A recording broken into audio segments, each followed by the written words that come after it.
Kia ora, good evening. I'm Claire Lawrenson and I'm delivering a session here tonight for you on grief awareness, self-care and well-being. Welcome and thank you for joining me. So as you can see, my name is Claire Lawrenson. I've been doing grief work for 30 odd years. The first 12 years of those were my own personal journey through loss and grief. And for the last 20 years, I've been working in the community, workplace, doing support and education. So it's my privilege to be doing this tonight for you. I'm also a bereaved parent, so I bring that experience with me and what I'm going to talk about tonight.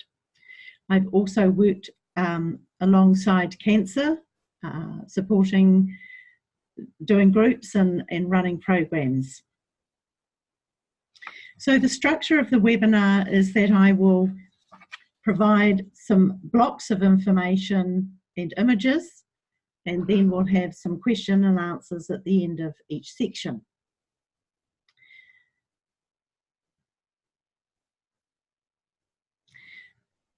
So I'm going to start.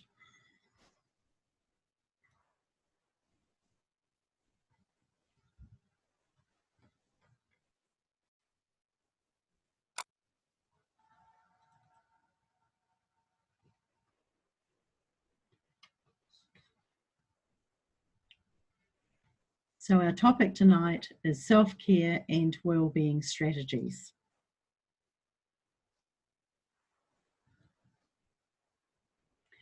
My intention for tonight is to provide you with food for thought and to paint a bigger picture than what you might presently have. You might already have a big picture.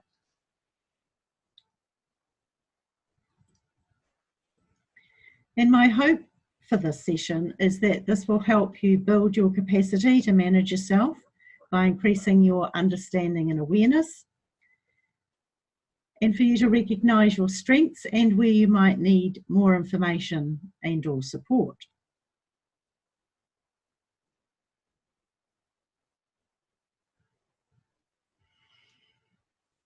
So managing ourselves. To me, this is a really key question in terms of managing life's events. And that is, what do I have control over and what am I powerless over? Well, there's many things to be powerless over, and we could all spend a long, long time writing that list. So let's just focus on what we do have control over. And this is around how we manage ourselves. What do I have control over?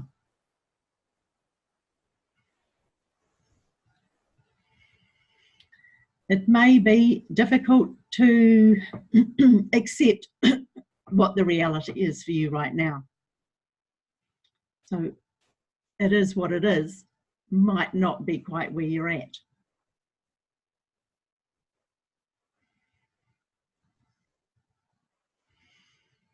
You know, are you struggling to accept the reality of your situation right now? Or is it one of acceptance? You know, wherever we sit in that spectrum is how we manage, how we're managing.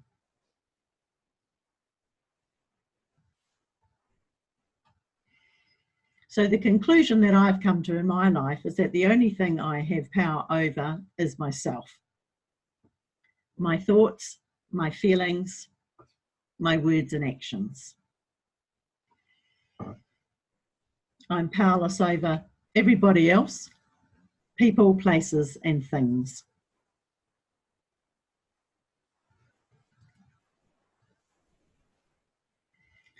And this is a tool that I've used for many, many years, which helps me when I'm in that place of struggling, when I'm struggling. It's a very old prayer, as you can see, and you may well be familiar with it. God, grant me the serenity to accept the things I cannot change, courage to change the things I can, and wisdom to know the difference. And you can modify it a bit too. So I've heard it said as, God, grant me the serenity to accept the people I cannot change, and courage to change the person I can, and the wisdom to know that person is me. For me, this is like an anchor prayer that I use, and I find it really helpful. When we can't change our circumstances, we can always change what we think about it or how we think about it. Often easier said than done, but that's really the only thing that we do have control over sometimes, is how we think about it. So when nothing goes right, go left. When our thinking isn't congruent with our experience. So we might believe something. We might believe children shouldn't get cancer, and yet our experience is that our child has cancer. Then our beliefs and our reality they don't fit. So when that happens, it's our thinking that has to give way. The situation and the reality isn't going to change. I don't know if you can see that image very well, but it's a budgie with a tiger's head, which is around perception. You know, that's not what we're normally used to seeing or looking at. How do we make sense of that? Choice, could or should. It's always good to remember that we always have a choice, and that is, the choice is often may only be what we choose to think about things, but also that word could and should is quite a useful one to play with. I took should out of my vocabulary 20 odd years ago because I read something of Louise Hay about, it was from her actually. She said should is just like guilt inducing. I should do this and I should do that, but I haven't, or I don't, and therefore, you know, I'm not a good person or whatever. But if I replace it with could, it gives me a lot more choice. So I should do the dishes, but actually I'm going to choose not to. Or I could do this, I should do this or that, but actually I choose not to. Yeah? So we have a choice whether we give in to whether we give in to despair, or whether we choose hope.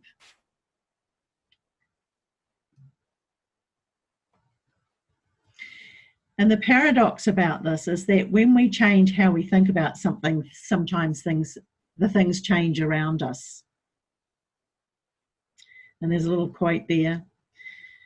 Things turn out best for the people who make the best out of the way things turn out. So it's not changing the circumstances we find ourselves in, but making the best of them. Our perception of things is always subjective, can't be anything but. And again, it can come back to our belief, but it can also be our point of reference, where we are right now. So if you're going through treatment with your child with cancer, then that's your point of reference right now. You know, if you've been through that journey and you're out the other side, your place of reference is different to the other families. And likewise, for those families who have lost a child from cancer, then your point of reference is different again. It's all relative. Can't see this quote terribly well, but it says, with the man endeavouring to traverse a very slippery, crumbly slope with his donkey laden with a heavy load, it says, if you think you can or you think you can't, you're right.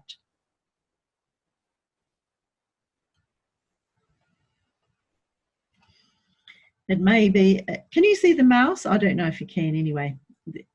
On the top left-hand side, there's a picture of a caterpillar leaning out, trying to catch that last leaf, and it's entitled Out on a Limb.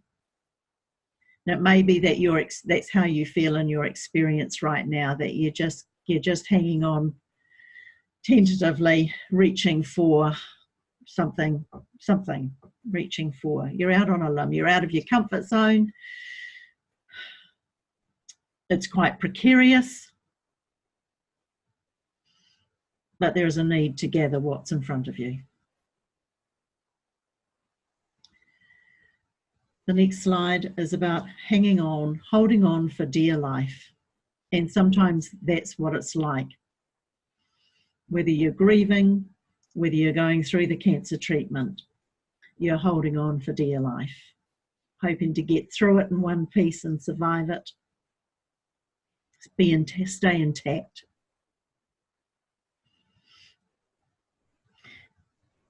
As you can see, I'm a very visual person, and I find images, I use it a lot in my grief work for a number of different reasons. They are powerful.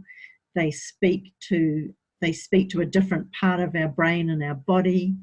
It doesn't require words.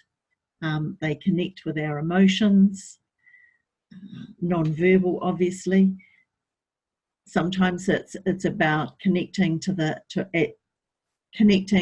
subconscious, not the conscious.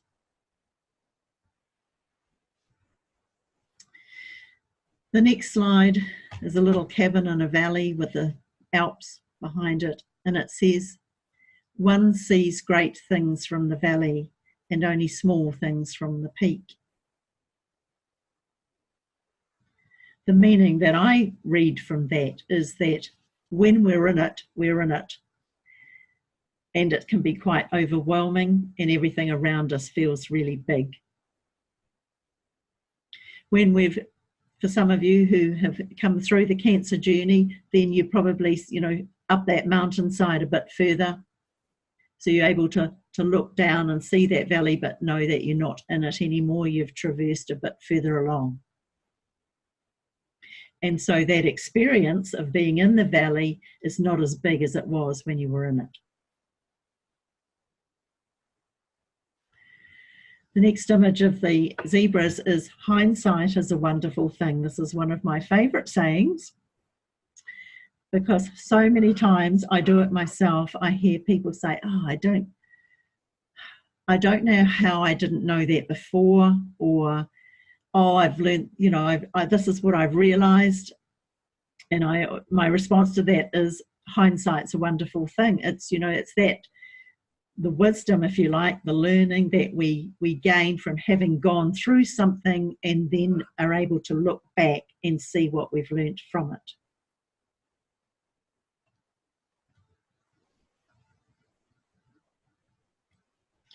Gratitude. I see a gratitude as an antidote to life's adverse circumstances. It's an attitude. Being grateful, being thankful is an attitude. It's also an action in giving thanks, whether that be through in thought, in word or deed. It's also acknowledgement for yourself or of others, things people do for you, showing appreciation for. It also lifts the spirits. When we start seeing the good, when we can start acknowledging and giving thanks for the good, then it lifts everything up. And that's the balancer. So, yes. So I've used gratitude lists a lot. In fact, I probably do that every day on some level. I give thanks for whatever it be. And the great thing about gratitude is that the more you practice it, the better life gets. So I'd like you to just spend a few minutes, pen and paper, and write down 5 things that you're grateful for today. And while you're doing that, I'm going to get out of that and come back to the screen. So it'll just be a minute. 5 things you're grateful for today. And then we'll do some questions.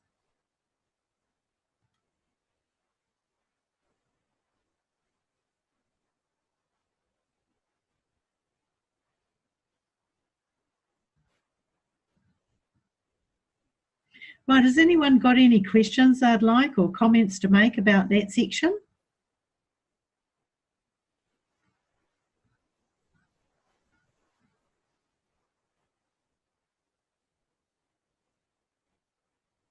No, I don't see anything, so I'll carry on. Okay, so this section's quite short and there'll be some videos as part of that. So this is about our feelings. So that last chunk was about our thoughts and our thinking and our attitude. This one's about our feelings. So our feelings are our body's signal and feedback system. So it's a really important part of who we are. There's an intelligence to our feelings. Well, you'll get the gist of that in the video. But it's, our feelings tell us stuff. They give us information. They inform us. It's also the other half of the equation, I believe. We're not just a brain, and we're not just a mind. We are a mind and body. Much more emphasis is placed on the mind and, people's abilities, their intellectualism, their that. Whereas the feeling side of life is often a bit underrated. I've heard people say, I don't do feelings. And I wonder, well, how can you be human and not do feelings? So it's really important that we can pay attention to it, actually, because we can learn a lot from this. Right, so I'm going to give it a go to I have a little video here. Are you willing to feel your feelings? It's an animation. It's really quite good. So let's give that a go. Are you willing to feel your feelings? Brought to you by the Conscious Leadership Group. Find them on the web at www.conscious.is. Conscious leaders value feelings, theirs and others. Many leaders believe that feelings must be avoided at all costs. Their mantra is, just the facts, data only. We believe this mantra is madness. First, because it's impossible to live and lead this way, and second, because, even if we could, we'd be missing one of the greatest resources for decision-making, team-building, and creativity. Some studies indicate that EQ, emotional intelligence, is more important to a leader than IQ. Your heart is at least as important as your head. Emotional intelligence begins with becoming emotionally literate. Emotional literacy begins with knowing what a feeling is. We define a feeling as energy in motion, emotion. This energy shows up as sensations in and on the body. Emotions are often attached to thoughts, but they're not thoughts. Emotions don't occur in the mind, they occur in the body. Butterflies in the belly, pressure in the chest, constriction in the throat, tears in the eyes, tightness in the shoulders or jaw. Conscious leaders connect to their bodies and learn the language of sensations. Emotions come and go. The sensations in the body last less than 90 seconds. The body knows how to allow the sensations and how to let them go. Most leaders override the body. They suppress and deny emotions, causing energy to get stuck in the body. This unreleased emotional energy is the cause of much physical, psychological, and relational suffering. Here's how to release emotion. 1. Make a commitment to feel your feelings. Most leaders are committed to not feeling their feelings. 2. When a feeling comes, name it. We teach leaders that there are 5 core feelings. We recommend that you name your feelings with one of these 5 words: anger, fear, sadness, joy, and sexual feelings, which many people choose to call creative feelings. 3. Locate the feeling in your body. Get out of your head and into your body. Stop thinking thoughts, as best you can, and start feeling sensations. Simply ask, where is this feeling in my body? Answers like my stomach, jaw, neck, fists, back are what you're looking for. 4. Describe the sensations. What are the sensations doing? Buzzing, popping, twisting, pulsing, heating, swirling, pinching. 5. Welcome the sensation. This is counterintuitive. Most people are trying to get rid of feelings, especially the ones they label as bad. But the axiom is true here. What we resist persists. Welcome the sensations with a few breaths of acceptance. Simply allow them to be here as best you can. Just this practice alone of accepting the sensation will often allow it to release and move through the body. 6. Match the sensation. If the sensation remains, match it with sound and movement. Ask yourself, if this sensation could make a sound, what would it be? If I were to match it with movement, what would I do? Babies do this naturally. You were once a baby too. You've just forgotten how easy this can be. They cry, scream, wiggle, shake and crunch their faces. In a few moments, the emotion is gone and they return to presence. You can do the same. 7. Question the emotion. The question you ask the emotion once you've released the sensations is this one. What are you here to show me? Emotions are filled with wisdom. Here are some of the things they are here to show us. A. Anger. What or who is no longer of service to me or the collective and needs to be changed or even ended? B. Fear. What needs to be learned or faced? C. Sadness. What or who do I need to let go of and grieve so that something new can emerge? D. Joy. What or whom do I need to appreciate fully and celebrate completely? E. Sexual or creative. What do I need to create and bring into the world? Feelings come. They last less than 90 seconds if we feel them fully and release them through our bodies. They leave behind tremendous wisdom and knowing. Are you willing to feel your feelings?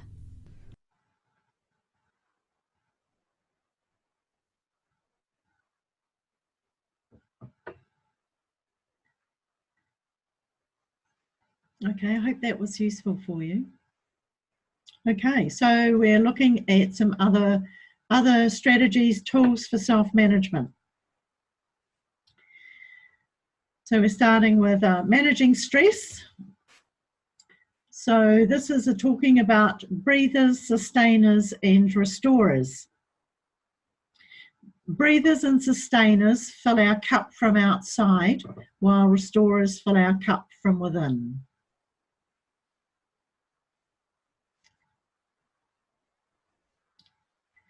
Breathers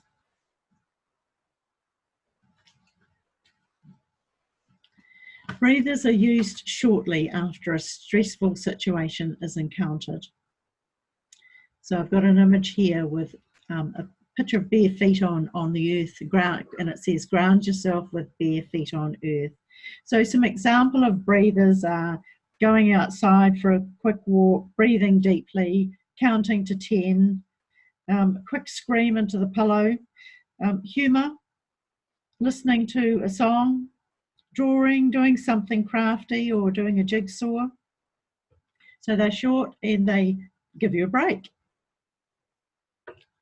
Sustainers might require more effort or planning, but help you to keep going without changing your situation.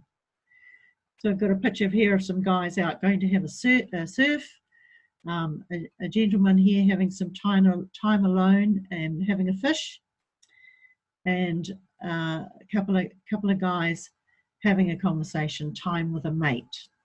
So they are our sustainers.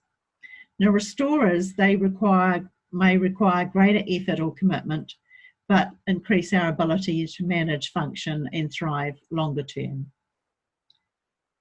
So some examples of sustainers is writing, journaling, spending time with people you love or supportive people, having a meal at a restaurant, going to a movie, time out alone for a walk, some exercise, some physical activity, going to a place that is special to you. And some examples of restorers would be counselling, meditation, following spiritual beliefs or in rituals, learning some new skills such as assertive skills or problem-solving skills, practicing yoga, some life coaching. So as you can see, they've got a bit more meat and substance to them and require more effort, but will give you greater benefits in the long run. So I have another video here, whether we'll get to it or not. It's called the yes breath.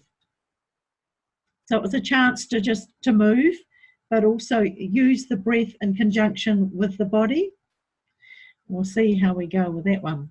Okay.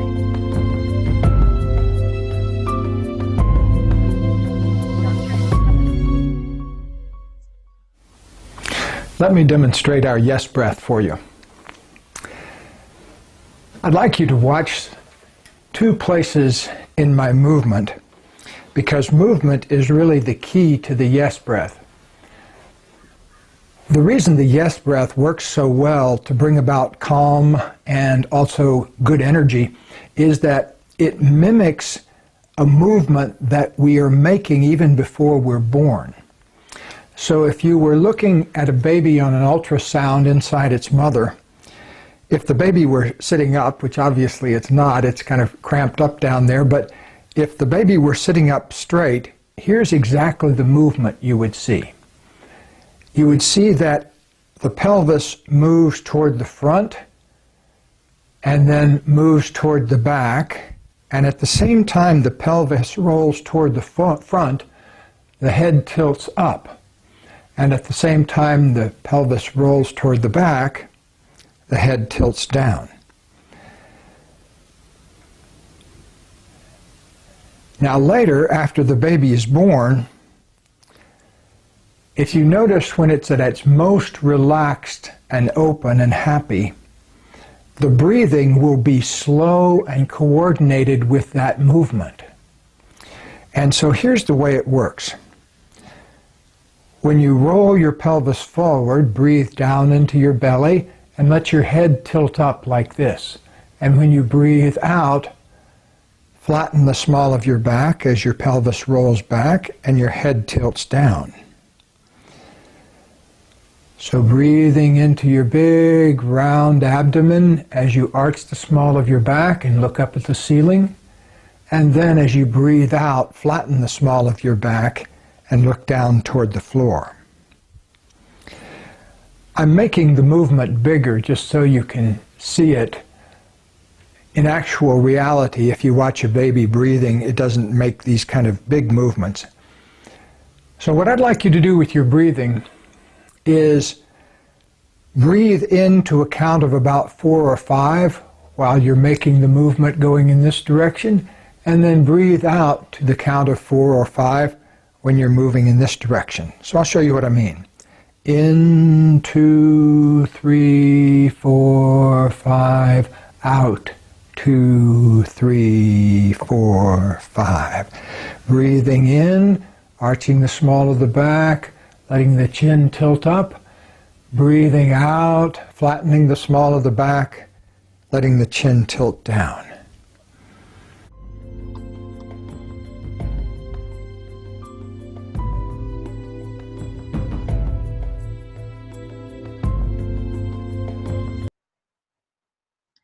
Okay, so that the breath to me is the most simple and yet the most effective tool that we actually have to control a lot of stuff, our feelings and our thoughts. That's just one really simple technique which you could do, and it's about bringing the attention to the breath, which kind of gives a stillness to the mind. There are lots and lots of mindfulness type activities that we can access. So some other avenues I've called it mind-body activities, but actually everything we do is a mind-body activity. But some ones that are specific that help us, I suppose, be in our body more is Feldenkrais, so body movement awareness, yoga. Any of the martial arts are about that, Tai Chi, dance, sports. But actually, doing the dishes can be a mindful activity. It's about the attention that we give to what we're doing. And when we're giving our attention to one thing, then everything else goes by the by. And that's why it can be a really helpful tool. So I have there's a link here which will be sent out, which Chelsea from Skylight sent to me, and it's really good. I had a good look at it. It's called Mindfulness Exercises, Techniques and Activities, and there's a whole bunch of different techniques there to access, and bound to find something that you like. Now, some other avenues that can help in stressful situations, which is, going through cancer with your child is a very stressful situation. Some other avenues more in the alternative medicine line is homeopathy. acupuncture, hypnotherapy, EFT, which is emotional freedom tapping, and art therapy. This picture here is of Bach flower remedies. I don't know if you've ever heard of them, but it's a homeopathic remedy. They're made from the essences of flowers, and they work on the emotional level. I've used these over the last 30 years at different times in my life. Very subtle, but quite powerful.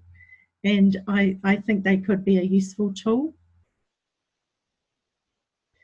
Edward Bach was a doctor in London in the late 1800s, I think, and he started experimenting with his own health and well-being, and that's what he came up with, and they're still in existence. Worth checking out. Some other avenues for self-care is through literature and film. So we can gain strength through stories about other people overcoming adversity. And often we'll find those kinds of stories in autobiographies and biographies, the Bible or its equivalent, all are stories of overcoming adversity. And other avenues in literature and film is self-help books and poetry. Poetry particularly, I'm thinking, reflects somebody's experience, and in that we make our own connections, maybe identification. And sometimes someone is giving expression to a feeling or an emotion or a state that we haven't been able to give words to, but they can encapsulate it in a few. So poetry can be quite a powerful avenue for support. And there's a lovely, it's a bit small here to read, but it's a poem by Rumi, who's, I don't actually know what century he came from, but Deepak Chopra quite often quotes Rumi. And it says, "Don't run away from grief, O soul. Look for the remedy inside." Oh, look, I can't even read it. "Because the rose came from the thorn." Yeah, I'm sorry, folks. Actually, I can open it. Sorry, I'll open it and I'll read it from that. "Don't run away from grief, O soul. Look for the remedy inside the pain. Because the rose came from the thorn and the ruby came from a stone."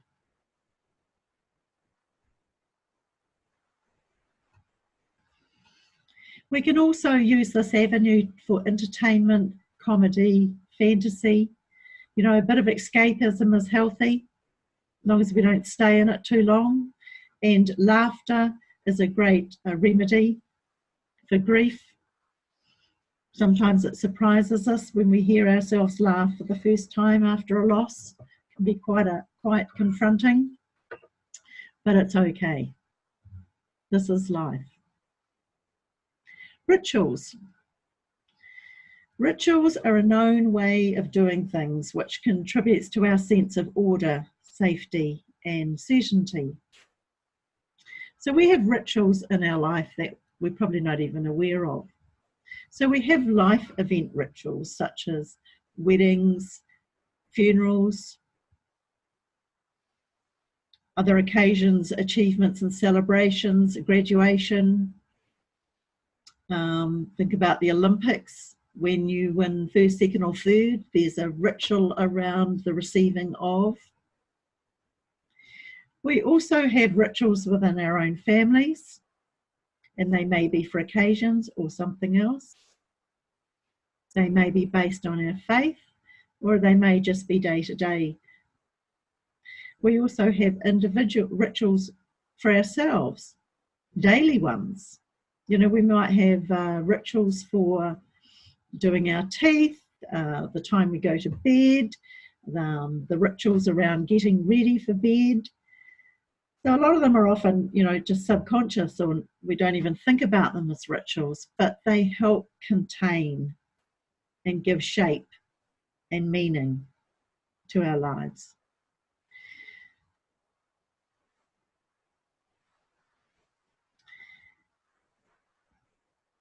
I've put a slide here with the link to Skylight's Resilience Hub so that you can access some more ideas here around how to build resilience, how to build your capacity. And a bit of a break now to see if you have any questions. Okay, well, I shall continue. So the next folder that we're going to look at is around self-care, and actually all of it is about self-care. This is a bit different, I suppose. It's more visual. Yeah, let's have a look at it.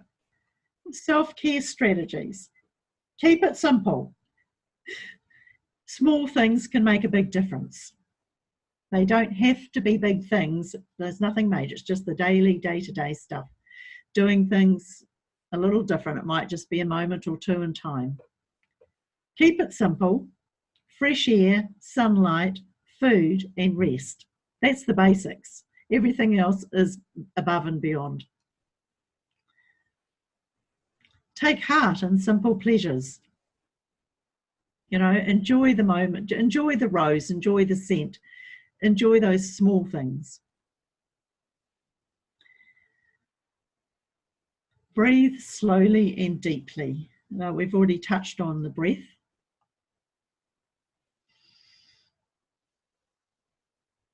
We can't live without it. We can control our heart rate, we control our blood pressure, we can control our body's mechanisms and our mind simply through the breath. It's a wonderful tool. It's also an unconscious, mechanism in our body, but when we give attention to it, then we become conscious of it. So when we're thinking about looking after ourselves, we need to think of our whole selves.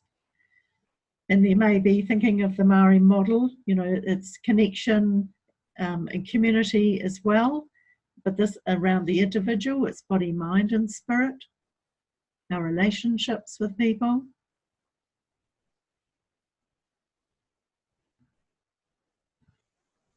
There's a rogue one here, but part of this was about using slogans and quotes as little pick-me-ups or keep-me-goings. So remembering that the tide always turns, that it won't always be like this. Things come and go, ebb and flow, and this is life.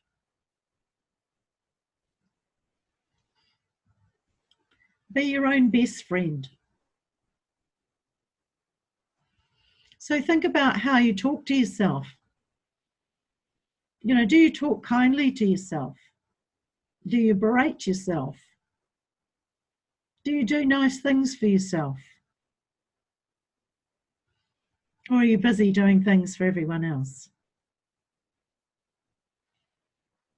Well, it's our responsibility to be able to look after ourselves so that we can look after others. But if we're not looking after ourselves first, then we can't do a very good job because we'll run out of steam. Do what brings you comfort. Again, it's the little things.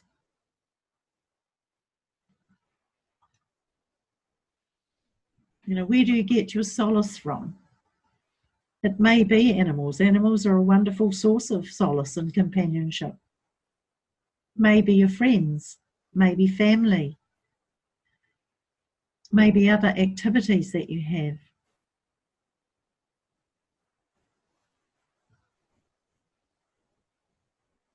The opportunity to just be rather than doing.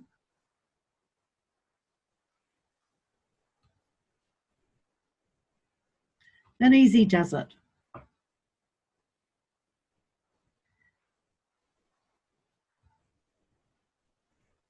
You know, I haven't been through the cancer journey with a child myself, but I would imagine that there's a lot to do, a lot to take care of, a lot. easy does it. And that's where the breath can be a really powerful tool. Because you can, while you're sitting in the chair at the hospital, while you're waiting, you can be working with the breath. Recharge. Or it may be that you're absolutely floored and there's nothing left of you.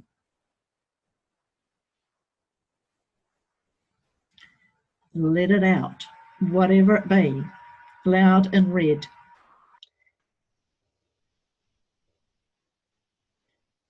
Depends on your personality is how you like to do that. It may be something really physical.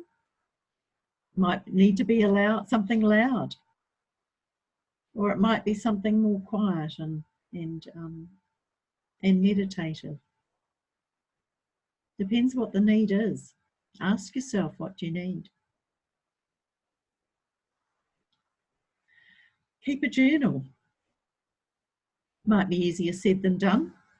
Another strategy is having a pen and paper by your bed, so that if you have those times in the middle of the night when the head's churning and you can't sleep, then putting it down on a piece of paper can help empty the mind, or release it from the mind so that you can sleep. You might want to keep a journal. You might want to journal this journey and what it's like for somebody else or for your child later in life.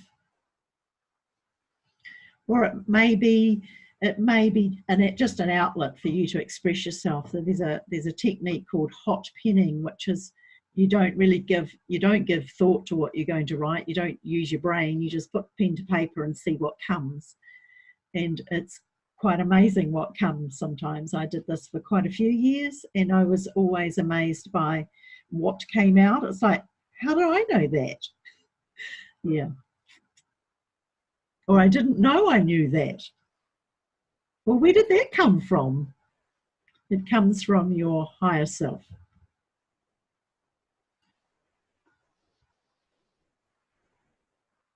If you need help, ask. That might be a hard thing for you to do, particularly if you're Superman or Superwoman. But people can't read minds, and most people want to be helpful. And if you can be specific about what your need is, and maybe direct that question to someone you know that can fulfill that. But you also have to be prepared to accept a no for whatever reason. But there's nothing lost by asking, except perhaps your pride.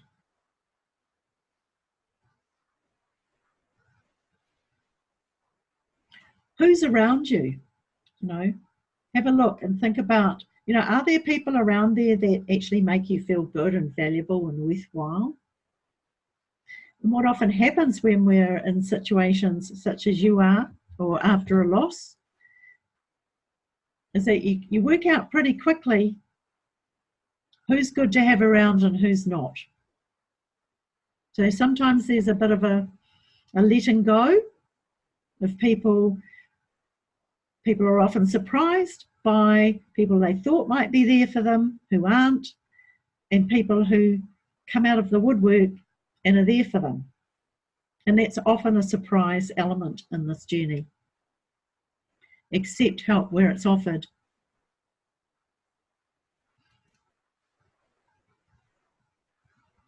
You're not in this alone. Who's in your walker? Have a think about, if you were, put yourself in the circle with your rays out, radiating out, who's in your orbit? Who's in your walker that can support you? It may be family, it may be friends, it might be workplace, it might be other aspect of your life, other community, it might be church, sports groups, teams. Think broadly, and how you might be supported as well. What do you need to be supported? You know, is it the practical stuff? Is it someone to mind your other children so that you can do whatever it is so you can have time out? Or, yeah. Factor that part in for yourself because you're worth it.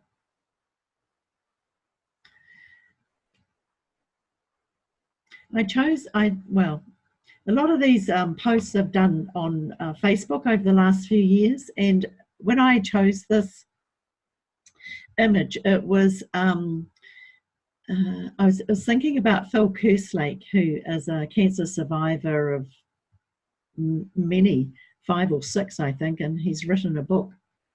And I was going to get the name of it, but I didn't. It's something about happiness. Anyway, he talks about Team Phil. Whenever he has another bout of cancer, he gathers his team together, and people on his team serve different needs for him. And they even get printed t-shirts. And I thought, what a fabulous strategy for looking after yourself and making sure you get your needs met. Self-acceptance, easier said than done. But, you know, we are who we are, battered and bruised, tired, or whatever. You're not alone. There are others around you. You do the best. I always think when things are tough or you regret or whatever, to be able to say to yourself, I did the best I could with what I knew at that time. I know better now, or I know different now. There is nothing to be gained from berating ourselves for not feeling that we're not good enough. We're good enough just as we are. And we do the best we can. And that's good enough.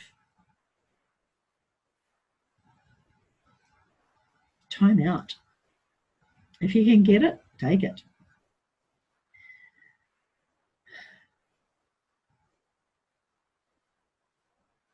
What's your refuge? It may be church. There are many forms of refuge. A place to be quiet and still and feel soothed and nourished.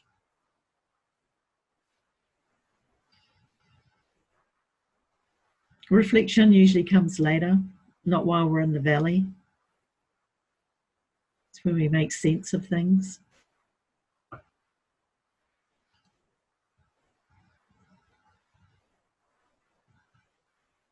You know, connecting with nature can be really soothing. You know, I think part of it's about being amongst the green, feet on the earth, quietness, sounds of nature, smells of nature.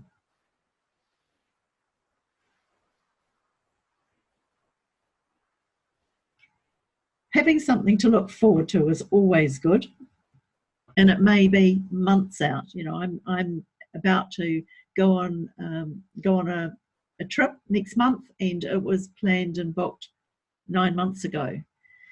That time has really flown, and you know, I'm getting really excited because I know it's getting closer. So, you know, having something to look forward to is good. And it might just be going to the movies. It might be meeting a friend for a coffee. It doesn't matter. It's something to look forward to.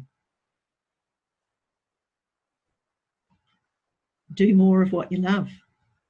You know, if you can, find your passions and do more of it. It's what makes life worth living. And enjoy those moments of magic. You know, who would think a few bubbles? But, you know, it can be really, that can be quite joyous and joyful. And, you know, just looking at their image, I think of children and laughter.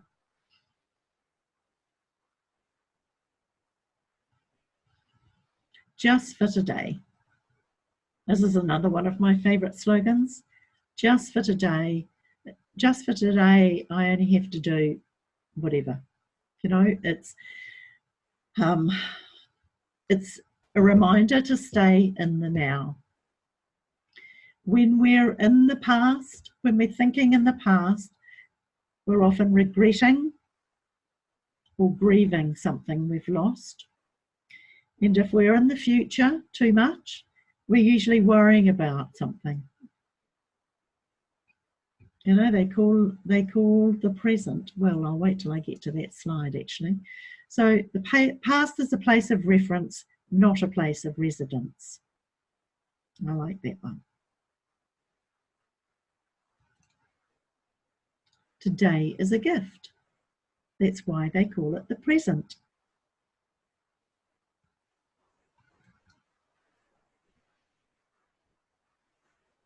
That was me playing with another slogan called "Fake it till you make it." I never quite sat the fake it part never quite sat comfortably for me, so I changed it to "faith it till you make it." You know, believe it until it happens, because that's what keeps us going. Having faith in something beyond us, or beyond where we're at right now.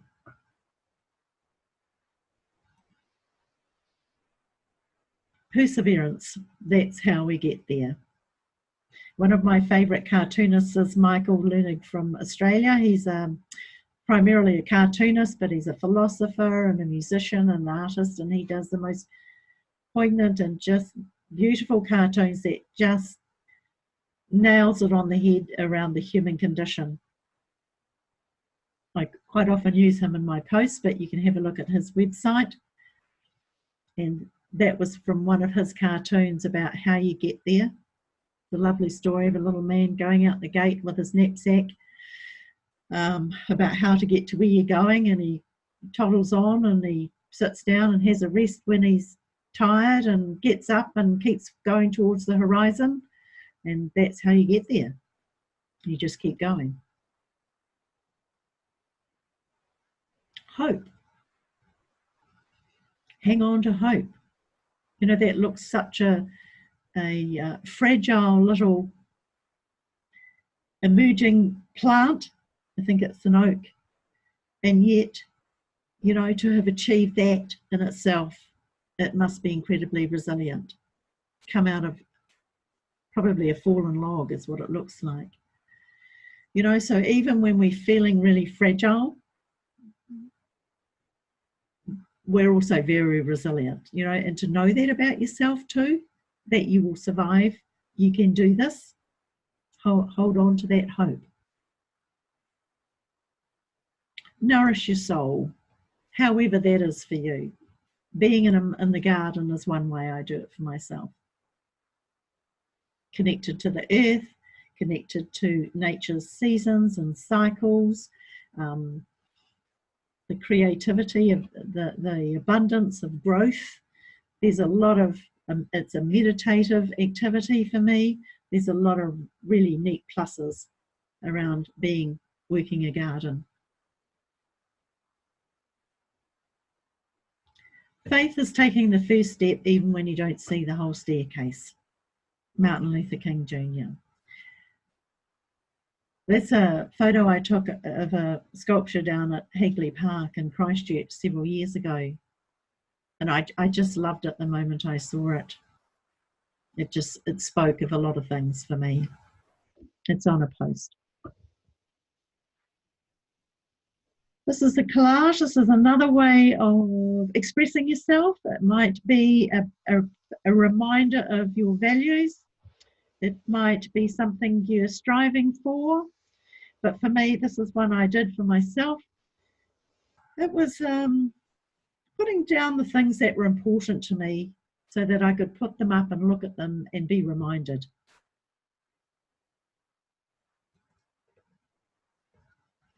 Our self-talk. So positive statements can help us cope through distressing times. It allows us to coach ourselves. So some examples of that I can do this, you know, this will pass. I've done this before and I can do it again. These are just feelings, they will pass, will go away. This won't last forever. Short-term pain for long-term gain. You know, just be mindful of what messages you give yourself. So quotes and sayings, I've used some tonight. You might have your own favourites.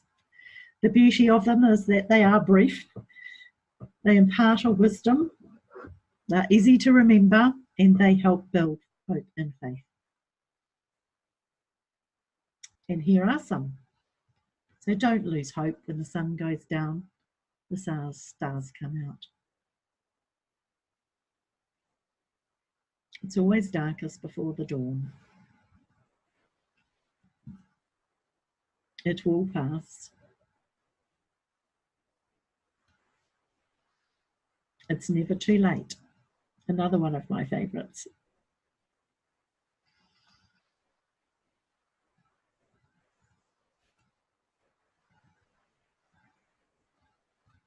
Okay, any time for some questions?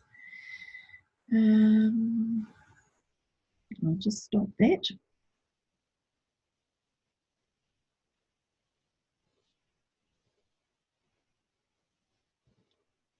So I had a few questions that were asked on the registration.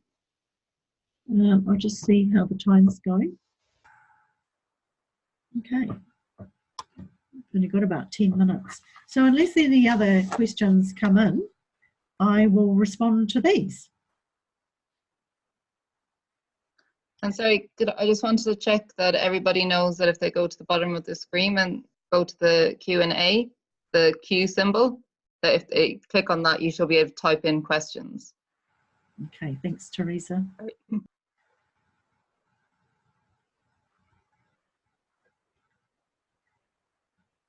So one of the questions was how to deal with things when one parent refuses to take responsibility with the care of the children. So one parent is shouldering that. Well, there could be many reasons why that's the case. And that would probably be my first question. Why do you think that is so? You know? So maybe that is a question that could be asked. But just a reminder that we don't have any control over other people's behaviour. But by the same token, it can be named and the impact that it's having for you can be stated. Thinking about your support networks and who's around you that you can call on. You could ask for help elsewhere.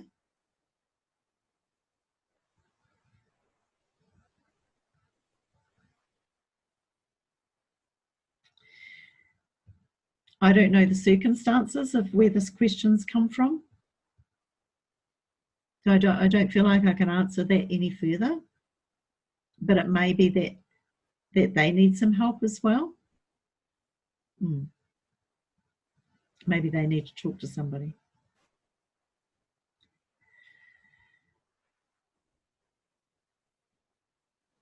The second question was, how do you cope when things seem too much and like it's never going to get better? Well, I hope I've addressed that tonight, actually, with all the strategies and self-help and quotes and slogans and rituals, and there was a lot of ideas in there. It's just, I guess it's, you know, when you're in that place when it just all feels too much, it can be so overwhelming.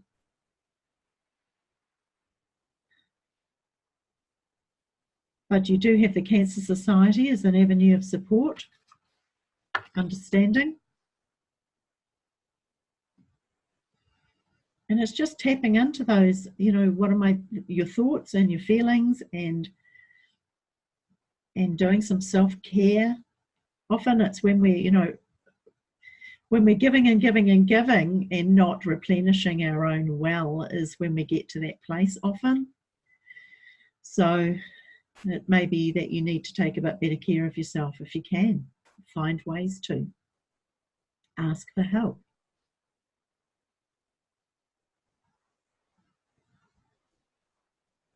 And the second part of that question was, how do you put your other kids' needs into a routine when there's so many hospital visits, let alone your own needs? Okay, so that was part of the same question. Again, maybe thinking about who's in your community where you could get some support, whether it be your school, clubs, church, workplace, friends, family, Cancer Society, Skylight. Use the slogans. Find a slogan or a quote or something that gives you hope and strength and draw on it. Might be the Serenity Prayer. Stay in the moment. Keep your mind focused now.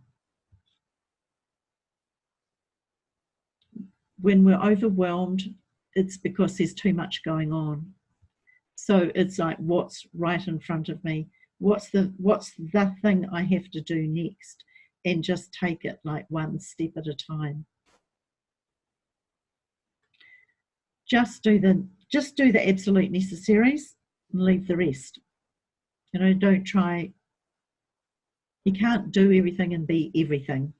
You've got more than what you normally have going on right now. So something's going to give. Something's got to give. You can't maintain what you were doing before with a child with cancer as well. So recognising that, I think, you know, some things just have to go. By that I mean they might have to go, but some things have to be left till a later time. There is no easy answer. It's a hard one. Ask for what you need. People generally want to be of help. Let people know you're struggling and what would be helpful. You know, whether it's practical, whether it's someone to cook a meal or take the kids, or, you know, think about what is it that would be really helpful. So that if someone says, is there anything that I can do? Is there anything I can do? Then you can say, well, actually, I'd really love some help with this. This is something that I've talked about with families when they're grieving, is that everyone says, ring me if you need help. Well, they're not going to ring you. You have to either, as the offerer, you have to be very specific about your offer of help that uses your strengths and check it out whether they want it, and vice versa. You need to be specific about where you need help and how someone might be able to help you.